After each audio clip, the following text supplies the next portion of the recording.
दिल्ली और उसके आसपास के शहरों में अचानक से मौसम में काफी बदलाव हो गया है। यहां प्रदूषण का स्तर बढ़ गया है।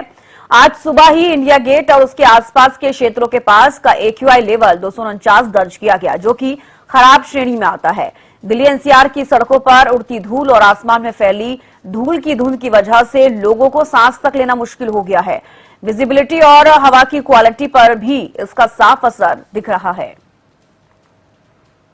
तो दो तस्वीरें आप देखिए, इंडिया गेट की तस्वीर और एम्स श्री अरविंदो मार्ग की ये तस्वीर आप देखिए, जहां पर आप साफ तौर पर देख पा रहे हैं कि कल से अब तक किस तरीके से धूल आसमानों में नजर आ रही है। इसके अलावा प्रदूषण का स्तर लगातार बढ़ता हुआ नजर आ रहा है। और देखिए जो AQI लेवल है इंडिया गेट के आसपास का अगर हम जिक्र करें 249 दर्ज किया गया है, जो कि खराब श्रेणी में आता है। और आप इससे समझ सकते हैं कि दिल्ली NCR की सड़कों पर उड़ती धूल और आसमान में फैली धूल की वजह से लोगों को कितनी परेशानियों का सामना करना पड़ रहा है। ये तस्वीरों से आप अंदाजा लगाइए। एक तरफ से अगर आप ये तस्वीर देखेंगे तो आपको लगेगा कि ये सर्दियों की तस्वीर है, लेकिन ये कल की तस्वीर, आज की तस्वीर हम आपको दिखा रहे हैं कि सुबह के समय में किस तरीके से आसमान में धूल छाई हुई है। लोगों को समझ में नहीं आ रहा कि ये पॉल्यूशन है या फिर धूल है या फिर किस वजह से इस तरीके से धुंध नजर आ रही है।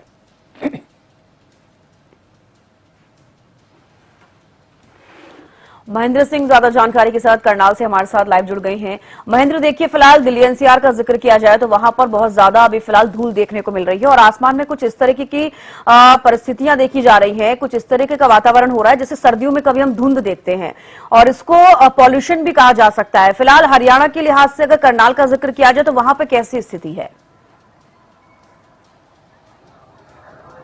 बिल्कुल आपने ठीक कहा कि पूरे NCR क्षेत्र में इसी तरह के हालात बने हुए हैं। आसमान धुंधला है क्योंकि बीते दिनों जिस तरह से तेज आंधी चली है जिसमें काफी मात्रा में धूल उड़ी थी, वो अभी भी आसमान में विद्यमान है। और यही वजह है कि करनाल की हम बात करें AQI लेवल की, तो यहाँ का AQI लेवल 150 के आसपास पहुंच चुका है। क्योंकि जिस तरह से धूल भरी आंधियां अभी भी चल रही है, जब भी हवाएं चलती हैं उनके साथ धूल उड़ती है और यही धूल जो है आसमान में छाई हुई है। और यही वजह है कि लोगों को अब विजिबिलिटी की भी दिक्कत आती है, क्योंकि आसमान में अभी भी जिस तरह से धूल के कण मौजूद हैं उसकी वजह से विजिबिलिटी प्रभावित हुई है और AQI लेवल बिगड़ा है। इसका असर भी जरूर लोगों के स्वास्थ्य पर पड़ेगा, क्योंकि धूल के कण जिस तरह से विद्यमान है, जाहिर सी बात है जो लोग सांस लेते हैं या खुले में चलते हैं उस समय उनको दिक्कतें जरूर होती है। धूल की वजह से ये सभी तरह की परेशानियां जो हैं इस समय खड़ी हो रही हैं। जी बिल्कुल, लेकिन एक बड़ा सवाल ये बना हुआ है कि आखिरकार किस वजह से इस तरीके से पॉल्यूशन का जो स्तर है वो बढ़ता हुआ नजर आ रहा है। आसमान में धूल देखी जा रही है और इस तरीके की धूल की मानो कि वो जमी हुई है। चाहे आप बड़ी बड़ी बिल्डिंगों के आसपास देखिए, अपने घरों के आसपास देखिए, घर से बाहर निकलिए, आपको साफ तौर पर ऐसी धूल नजर आएगी। या तो आप इसको ये समझ पाएं कि जिस तरीके से सर्दियों में कभी इंसानों को धुंध देखने को मिलती है, लोगों को इस तरीके से धुंध मिल रही है। तो अभी फिलहाल क्या कुछ इसके लिए किया जा रहा है महेंद्र? क्या अब जिस तरीके से कल से अब तक हम देख पा रहे हैं, काफी लोगों को इससे परेशानी भी हो रही है और लोगों को, जिन लोगों को सांस लेने में तकलीफ होती है और भी ज्यादा, उन लोगों को और ज्यादा परेशानी का सामना करना पड़ रहा है इस समस्या से? देखिए अभी कोई भी कदम जो है इस दिशा में नहीं उठाया गया है और लोगों को अभी 4 से 5 दिनों तक किसी तरह की मौसम की परिस्थितियों का, वातावरण के हालातों का सामना करना पड़ेगा। मैं आपको तस्वीरें दिखाऊंगा कि ये देखिए सुबह का समय है, लेकिन आसमान में जो धुंधला है, जो धूल है वो अभी भी दिखाई दे रही है। पेड़ों पर भी धूल जमी हुई है क्योंकि बीते दिनों जिस तरह से तेज हवाओं के साथ आंधी उड़ी थी और इसका असर जरूर वातावरण पर देखने को मिला था। और यही वजह है कि आसमान में जो धुंधलापन आया है वो धूल की वजह से आया है। और मौसम के जिस तरह के मिजाज हैं वो आगामी 4-5 दिनों तक इसी तरह से रहेंगे, क्योंकि मौसम विभाग के अनुसार 19 मई तक इसी तरह से मौसम जो है खुश्क रहेगा। तेज हवाएं चलेंगी और हवाओं के साथ धूल उड़ सकती है, तो इसी तरह की मौसम की परिस्थितियां रह सकती है। अब जिस तरह से धूल उड़ी है उसका असर AQI लेवल पर भी पड़ा है। जो पहले करनाल में 117, 118 के आसपास चल रहे थे, वो अब AQI लेवल जो है बिगड़कर 150 के पार पहुंचे हैं। तो अंदाजा लगा सकते हैं कि वातावरण में जो धूल उड़ी है उससे जो ऑक्सीजन की गुणवत्ता है, वायु की गुणवत्ता है, वो प्रभावित हुई है। और खासकर ऐसे लोग जो फील्ड में काम करते हैं या दिन के समय बाहर निकलते हैं उनको सांस लेने में दिक्कतें हो सकती है जिनकी सांस संबंधित बीमारियां हैं। तो ऐसे में डॉक्टर्स की तरफ से यही सलाह दी जाती है कि एक तरफ तो गर्मी का प्रचंड प्रकोप है, तापमान लगातार बढ़ता जा रहा है, और उसी के बीच ये डबल अटैक है। जिस तरह से वातावरण में धूल उड़ी है तो वो हमारे फेफड़ों को संक्रमित कर सकती है। तो ऐसे में लोगों को या तो जिनको सांस संबंधित दिक्कत है वो मास्क लगाएं या खासकर दोपहर के समय घरों से बाहर ना निकले। जी बिल्कुल। और एक ही बड़ा सवाल ये भी है महेंद्र, जैसे कि आप भी बता रहे हैं कि अगर हवा चलती है तो धूल जो है वो हट भी सकती है, यानी कि छट सकती है, लेकिन हवा भी बिल्कुल नहीं चल रही है। देखा होगा आपने कि अगर पेड़ हैं तो स्थिर हैं, वो पत्ते भी हिलते हुए नजर नहीं आ रहे, तो इससे भी काफी बदलाव देखा जा रहा है। अगर हवा चलती है तो हो सकता है कि पॉल्यूशन का स्तर भी थोड़ा कम हो और इससे लोगों को राहत मिल पाए।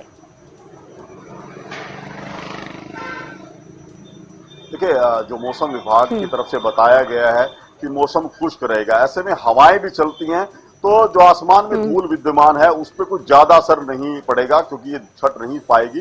इसका जो समाधान होगा बरसात आने के बाद ही होगा। जब बरसात होगी उसके बाद ही जो आसमान में जो धूल मौजूद है वो छटेगी, वो नीचे आएगी, जो मिट्टी के कण है वो नीचे जाएंगे। उससे पहले कोई राहत जो है इससे मिलती हुई दिखाई नहीं दे रही, क्योंकि लगातार जिस तरह से तापमान बढ़ रहा है और हवाओं का रुख जैसे ही पश्चिम की तरफ जाएगा तो धूल भरी आंधियों का एक दौर शुरू हो सकता है। लगातार 2-3 दिनों तक इसी तरह से धूल भरी आंधी जो है उठ सकती है, और उसके बाद ये असर जो है, हम चाहे एक्यू लेवल की बात करें या आसमान में जो धूल विद्यमान है उसका जो स्तर है वो कुछ और बढ़ सकता है। पूरी तरह से कहीं निजात कब मिलेगी तो बरसात आने के बाद ही संभावनाएं जताई जा सकती है कि बरसात आने के बाद ही इस तरह की स्थितियों से निजात मिलेगी।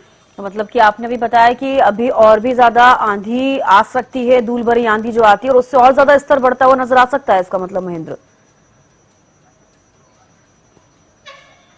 बिल्कुल। देखिए, जिस तरह से मौसम विभाग ने बताया कि 19 मई तक मौसम जो है पूरी तरह से शुष्क रहेगा, गर्मी जो है बढ़ेगी, तापमान बढ़ेगा, तो ऐसे में हवाएं जरूर चलती हुई दिखाई देंगी, और हवाओं के साथ क्योंकि मौसम में खुश्क है तो धूल जो है जरूर उड़ेगी, जिससे इस तरह का जो एक्यू लेवल जो बिगड़ा है इसमें और ज्यादा हम बढ़ोतरी देख सकते हैं। और यही परिस्थितियां जो है आगामी 19 मई तक तो कम से कम रहने वाली है। 19 मई के बाद जब 2 पश्चिमी विक्षोभ सक्रिय होंगे उसके बाद हरियाणा के कई जिलों में बरसात होगी, उसमें एनसीआर का क्षेत्र भी शामिल है। उस समय ये उम्मीद जताई जा रही है कि इस धूल भरे वातावरण से लोगों को राहत मिल सकती है। जी चलिए, बिल्कुल। अगर बारिश होती है तो लोगों को जरूर राहत मिल सकती है, और आपने भी कहा कि बारिश एकमात्र ऐसा ही है कि जिससे कि समस्या का हल मिल सकता है, क्योंकि बारिश जब होती है एयर क्वालिटी इंडेक्स और भी ज्यादा इंप्रूव हो जाता है। तो ऐसे में ये भी मैं आपसे पूछना चाहूंगी, कल से अब तक आपने भी देखा कि कितना बदलाव हो चुका है। अब तक एक्यू लेवल का जिक्र किया जाए, आपने बोला 117 था, 150 के करीब पहुंच गया है करनाल में भी। तो अस्पतालों में फिलहाल क्या कुछ स्थिति है? क्या मरीजों की संख्या बढ़ती हुई नजर आ रही है, चाहे वो सांस से संबंधी हो या फिर हार्ट से रिलेटेड हो? क्या कुछ जानकारी इसको लेकर? तो बिल्कुल। देखिए, जब मौसम में किसी तरह की तब्दीली होती है तो उसका सीधा असर इंसान की सेहत पर जरूर पड़ता है। पहले हम गर्मी की बात करें कि जिस तरह से लगातार आए दिन तापमान में 1 से 2 डिग्री की बढ़ोतरी हो रही है, तो दूसरा अटैक जो है अभी इस वातावरण की परिस्थितियों का हुआ है कि किस तरह से धूल जो उड़ी है वो हमारे सीधे रूप से फेफड़ों को प्रभावित कर रही है। तो पहले जहां अस्पतालों में इस तरह के मरीज थे, डिहाइड्रेशन के थे, आंखों में जलन संबंधित जो मरीज पहुंच रहे थे, अब उनमें ये मरीज भी शामिल हो सकते हैं कि उनको सांस लेने में तकलीफ है। खासकर ऐसे मरीज जिनके फेफड़ों में संक्रमण है या वो दमे जैसी बीमारियों से पीड़ित है, उनके लिए ये मौसम जो है प्रतिकूल हो सकता है। उनको बेहद एहतियात रखने की जरूरत है, क्योंकि जिस समय हवाएं चलती हैं उसमें काफी मात्रा में धूल के कण है। खासकर टीबी का मरीज हो, दमे का मरीज हो, ऐसे मरीजों को डॉक्टर की तरफ से ये हिदायत दी जाती है कि इस तरह की मौसम की परिस्थितियां हों तो वो अपने घरों से बाहर ना निकलें। मास्क अवश्य लगाएं, क्योंकि धूल के कण यदि उनके फेफड़ों में जाते हैं तो उनकी बीमारी बढ़ सकती है। तो कुछ कदम है जो लोगों को शायद उठाने चाहिए इस तरह। बिल्कुल बेहद जरूरी भी हो जाता है महेंद्र इस तरह की कदम उठाना, और अब देखने वाली बात होगी कि अगर बारिश होती है तो मौसम में किस तरीके का बदलाव रहेगा। बेहद शुक्रिया महेंद्र जुड़ने के लिए और तमाम जानकारी देने के लिए। तो चलिए, इसी पर और ज्यादा जानकारी के लिए संजय राठौर हमारे साथ गुरुग्राम से लाइव जुड़ गए हैं। संजय, देखिए, फिलहाल गुरुग्राम की अगर स्थिति का जिक्र किया जाए तो फिलहाल दिल्ली एनसीआर का हिस्सा है, वहां पर किस तरीके की स्थिति बनी हुई है? जी बिल्कुल, 26 का दिल्ली एनसीआर के लगता हुआ गुरुग्राम है, और गुरुग्राम की मैं बात करूँ तो एयर क्वालिटी इंडेक्स 200 के पार जा पहुंचा है, जो कि कहीं ना कहीं खतरे के निशान से पार जा पहुंचा। और ऐसे में कहीं ना कहीं जिस तरीके से सांस के रोगी और हृदय रोगी हैं, उनकी तादाद अस्पतालों में कहीं ना कहीं बढ़ती हुई नजर आ रही है। और साथ ही साथ आंखों में जलन की जो शिकायत है एक बार फिर दिल्ली एनसीआर में बढ़ने लगी है। उसका सीधा कारण ये है कि एयर क्वालिटी इंडेक्स में एकदम ही जिस तरीके से बढ़ोतरी हुई है, तो कहीं ना कहीं लाजमी है लोगों को इससे परेशानी हो रही है। तो वहीं पर अब सामान्य अस्पताल की बात करूं तो वहां पर ओपीडी बढ़नी शुरू हो गई है। और लगातार जिस तरीके से हम बात करें एयर क्वालिटी इंडेक्स जिस तरीके से बढ़ा है, एक तो सबसे बड़ी बात यह है कि जो ट्रैफिक पॉल्यूशन है वो कहीं ना कहीं अधिक बढ़ता जा रहा है। तो दूसरी तरफ राजस्थान में जिस तरीके से मिट्टी का जो बवंडर है, उनके छोटे छोटे जो कण है और वायु में कहीं ना कहीं वो घुल गए, जिसकी वजह से वायु गुणवत्ता काफी खराब स्थिति में जा पहुंची है, जिसकी वजह से लोगों को परेशानी उठानी पड़ रही है। तो अब कहीं ना कहीं इंतजार है तो बरसात का, जिस तरीके से बरसात आएगी तो लाजमी है जो मिट्टी के कण है वो नीचे बैठेंगे, जिससे कि एक बार फिर एयर क्वालिटी इंडेक्स साफ होता नजर आएगा। लेकिन उससे पहले एक बार फिर गुरुग्राम के साथ साथ दिल्ली एनसीआर के लोगों को बढ़ते हुए एयर क्वालिटी इंडेक्स से कहीं ना कहीं जूझना पड़ता है। जी बिल्कुल, अगर दिल्ली एनसीआर में हम लोग बात करें इंडिया गेट के आसपास के इलाके की, तो वहां पर 249 तक एयर क्वालिटी इंडेक्स पहुंच गया, यानी कि खतरे के निशान से ऊपर पहुंच गया है। अब साफ तौर पर ये कहा जाता है कि काफी खराब श्रेणी में होता है, तो ऐसे में लोगों को और भी ज्यादा समस्याओं का सामना करना पड़ रहा होगा।